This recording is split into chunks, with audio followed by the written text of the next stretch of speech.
আসসালামু আলাইকুম ওয়া রাহমাতুল্লাহ। কেমন আছেন সবাই? আশা করি ভালো আছেন।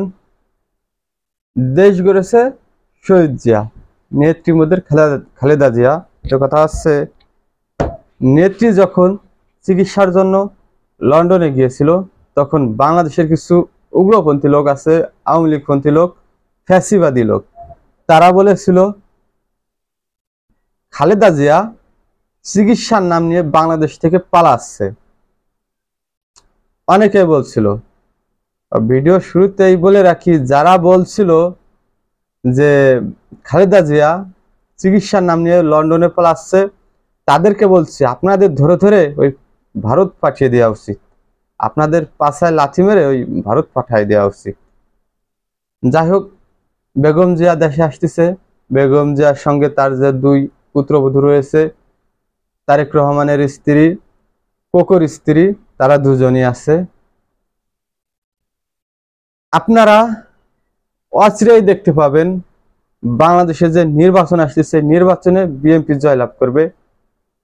তারেক রহমান হয়তো বাংলাদেশের প্রধানমন্ত্রী হবে, বাংলাদেশের নেতৃত্ব দেবে। অনেকেই মনে করছেন যে বিএনপিকে পিছে ফেলে দেব, বিএনপিকে রাজনীতিতে আসতে দেওয়া যাবে না, অনেক ষড়যন্ত্রের ছক আঁকতেছে। তো কথা হচ্ছে, বাংলাদেশে যদি রাজনৈতিক দল থাকে সেটা বিএনপি। বিএনপি কখনো দেশের সাথে বেইমানি করে নাই, আর বিএনপি কখনো ভারতের গোলামি করে নাই। ভারতের গোলামি করছে আওয়ামী লীগ, শেখ মুজিব, শেখ হাসিনা, আর হচ্ছে হলো এরশাদ। এই তিনজনই ভারতের গোলামি করছে, এই জন্যই তারা স্বৈরাচার হয়েছিল। যে সকল প্রেসিডেন্টরা, প্রধানমন্ত্রীরা ভারতের বুদ্ধি পরামর্শ নিয়ে চলছে, তারাই কিন্তু স্বৈরাচার হয়েছিল। যারা ভারতের পরামর্শ নিয়ে চলেছে, তারা কখনো বাংলাদেশের যে জনসাধারণ রয়েছে, পাবলিক রয়েছে, এই পাবলিকের মৌলিক চাহিদা মেটাতে পারে নাই। এই জন্যই তারা স্বৈরাচার হয়েছিল। সর্বশেষ যে কথাটি বলতে চাচ্ছিলাম, দেশ গড়বে এখন বেগম জিয়া, নেতা আমাদের তারেক জিয়া, তারেক রহমান। একটা কথা মনে রাখবেন। আর বাংলাদেশে জামাত, এনসিপি, আরো যে সকল ছোটখাটো রাজনৈতিক দলের নেতাকর্মী রয়েছে, তারা বিএনপিকে পিছনে ফেলানোর জন্য বিভিন্নভাবে ষড়যন্ত্র করছে। আসলে বিএনপি চাচ্ছে ডিসেম্বরের ভেতর নির্বাচন, অন্তর্বর্তীকালীন সরকার ডিসেম্বরে নির্বাচন দেবে না, অর্থাৎ জুলাই আগস্টে এরকমটাই সময় আর নির্বাচন দেবে। বিএনপির সাথে একমত হন। বিএনপির সাথে যদি একমত না হন, তাহলে সামনে যে দিনগুলো আসতেছে বাংলাদেশের জন্য খুব ভয়াবহ দিন, আর বাংলাদেশের জনগণের জন্য ভয়াবহ দিন আসবে। বাংলাদেশের রাজনৈতিক ব্যক্তিবর্গ সবাই আওয়ামী লীগের বিচার করবে, বিচার নিয়ে কথা বলছে। অন্তর্বর্তীকালীন সরকার বাংলাদেশ সংস্কার করবে, আওয়ামী লীগের বিচার করবে। একটা কথা বলতে গেলে, অন্তর্বর্তীকালীন সরকার কখনো আওয়ামী লীগের বিচার করতে পারবে না। আওয়ামী লীগের বিচার যদি করতে পারতো, তাহলে আওয়ামী লীগের যে নিবন্ধন রয়েছে সেটা বাতিল করতে পারতো, সেটা পারে নাই। আওয়ামী লীগের রাজনীতি বাংলাদেশ থেকে নিষিদ্ধ করতে পারে নাই। আওয়ামী লীগের বিচার করতে হলে বাংলাদেশে নির্বাচিত সরকার লাগবে।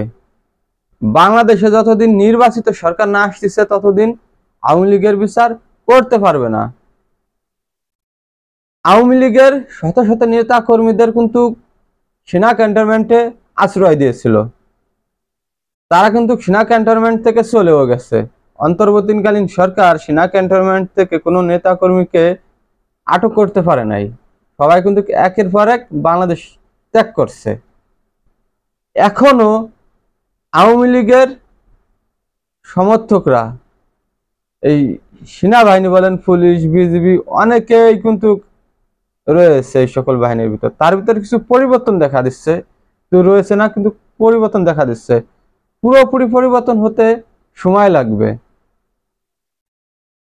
তো কথা আছে, বাংলাদেশের অবকাঠামো টিকিয়ে রাখার জন্য বিএনপিকে প্রয়োজন।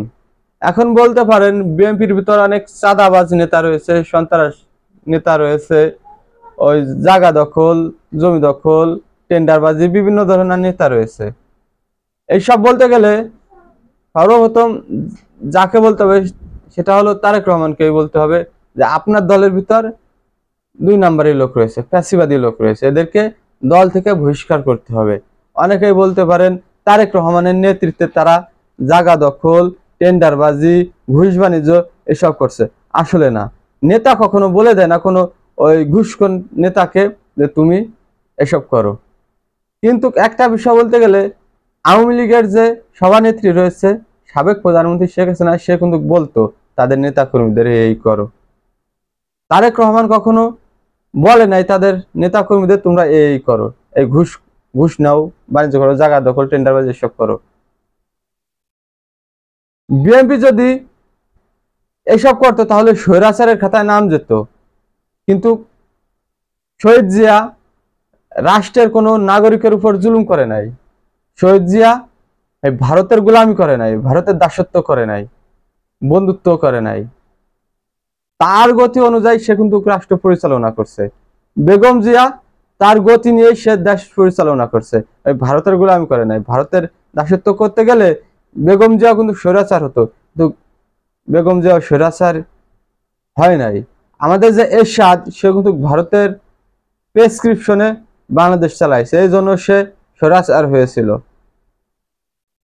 সর্বশেষ আরেকটি কথা বলতে চাই, যারা এখনো মনে করেন আওয়ামী লীগ ক্ষমতায়, আওয়ামী লীগের পতন হয় নাই, তারা আসলে ভুল করছেন।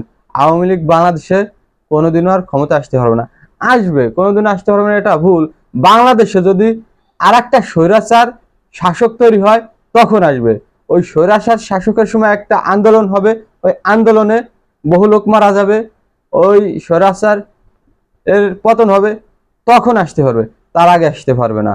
যারা মনে করছেন আওয়ামী লীগ আবারও ক্ষমতায় আসবে, আওয়ামী লীগ ফিরে ঘুরে দাঁড়াতে পারবে, সব ভুল করছেন। আসেন, এক কাতারে আসেন, সমঝোতা হয়ে বাংলাদেশ চালান, এটাই সর্বশেষ কথা।